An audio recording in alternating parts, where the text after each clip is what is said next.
I think what we have seen is that even though biological molecules are complex, our knowledge about how they can be characterized and about the production processes has increased so much that actually we can be confident when we are using, copies of the originators, such as biosimilars, because once they have been through the regulatory systems, we use the same standard, and therefore I think those are medicines for which the benefit risk is considered positive, so they are good alternatives on the market. I think probably at this time, as we will see later, we have many different production systems and new molecules available, biological molecules to treat different diseases, and particularly orphan diseases and areas such as oncology or anti-inflammatory drugs or anti-inflammatory drugs. But I think at this point the biggest challenge is their price. We are getting more and more biologics. I mean, it's expected that for next year, probably almost half of 50% of the drugs available will be biologicals, and I think the expense is their cost is what is more challenging to healthcare systems. I think biosimilars are offering a very good alternative and cheaper for the treatment of many diseases for which biological drugs are being used.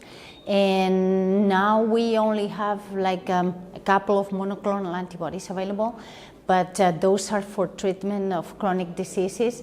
So having cheaper alternatives, I think it's gonna be very good in order to have more patients or with more increased dose treatment. So the availability is going to be better. And as it happened in the past with generics, having cheaper alternatives allows a cheaper price, because innovators tend to also lower the price of their medicines. So I think in general for the healthcare system is a very good alternative, and it's good to have both. I think the forecast, according to the EMEA, the European Medicines Agency data, is that they will become more and more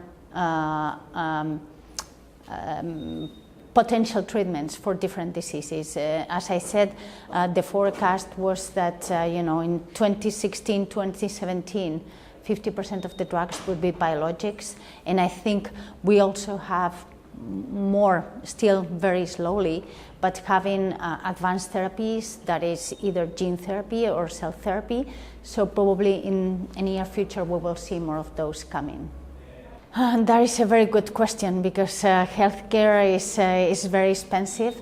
Medicines is only a part of it, but I think at least as it happened with the generics, at least with cheaper medicines available, I think probably on the parts of medicines that cost can be reduced. There are many monoclonal antibodies being currently developed as biosimilars for again, oncology, inflammatory diseases.